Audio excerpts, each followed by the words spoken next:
So Bob Head has a very interesting story, and I am determined that I'm going to introduce as many people as possible to Bob Head in my lifetime. Now the problem is that he's leaving SARS and he's going back to the UK, and we have to find a way of keeping him here. So Bob, would you mind starting your story with Dinner King? Okay, so I don't like victims either. I don't like people who whinge.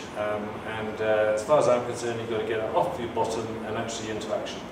So at Polokwane, or after Polokwane, everyone was moaning about the end of the world and shame.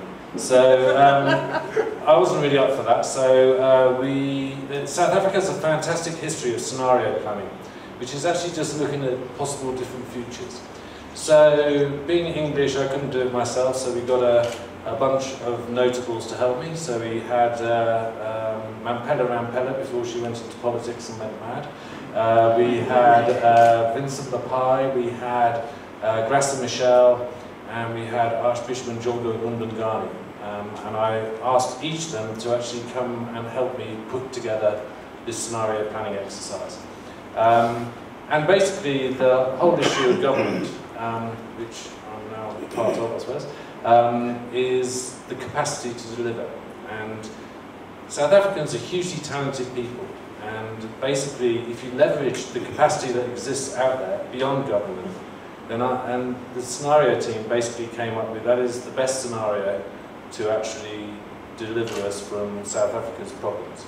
And then a number of the scenario planning team then went on to do the National Development Plan. And I just wish the government would do more requests and offers and promises and demands from other parts of society to actually increase capacity.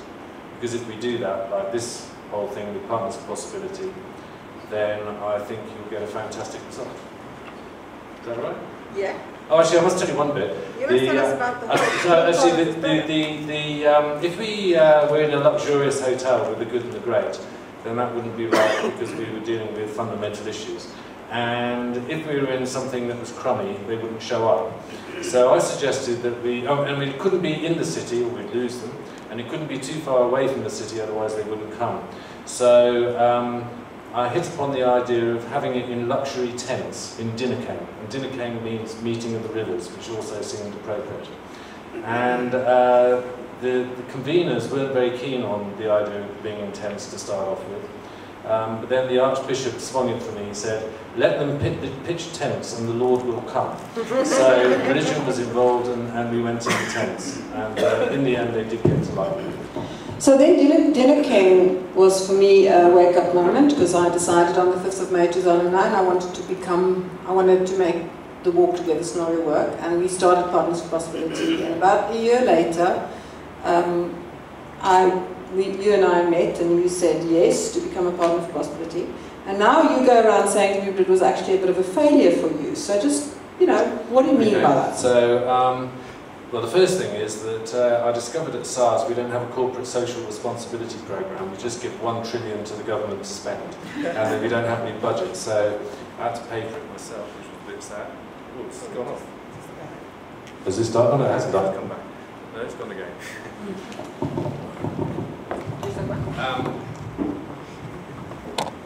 I forgot what the question was now with the excitement of the microphone. The question was, the failure. The failure was I did it to put something back because I wanted to make a difference. And if I look at my trading statement, what I've found is I've actually got more out of it than I ever put into it.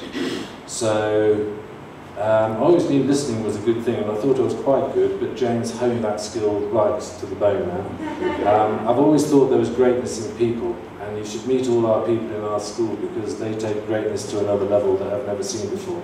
Whether it's the guy guarding the vegetable patch or the security, or the ladies who actually do the 2 meals a day that we have to do, or the teachers, or everybody. And it's just an awesome bunch of people doing awesome things in a difficult set of circumstances. I've also learned a lot about the community. One of the SARS password reset questions on the website is, what is your favourite holiday location? Well, our parents all live in the informal settlement on the other side of Atteridgeville. And their favourite holiday location is wherever they came from in the rural areas or Atteridgeville. There's nowhere else. So I learned quite a lot about the community. And the last thing that I think it did was bringing people to the township, people who have never been to a township before, whether they be foreigners or whether they actually be South Africans.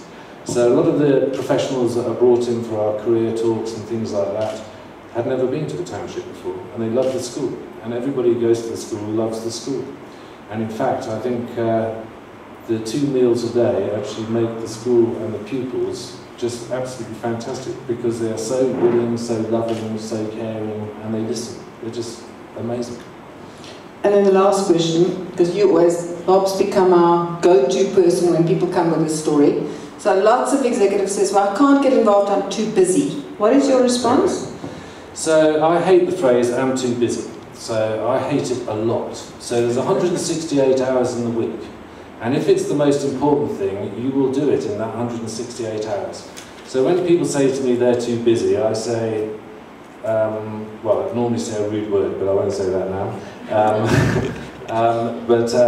I always say, no, it's not important to you. The fact that you can't actually do this thing in your 168 hours just means it's not important to you. If it was important to you, you would do it in your 168 hours. Thank you. Thank you, Bob.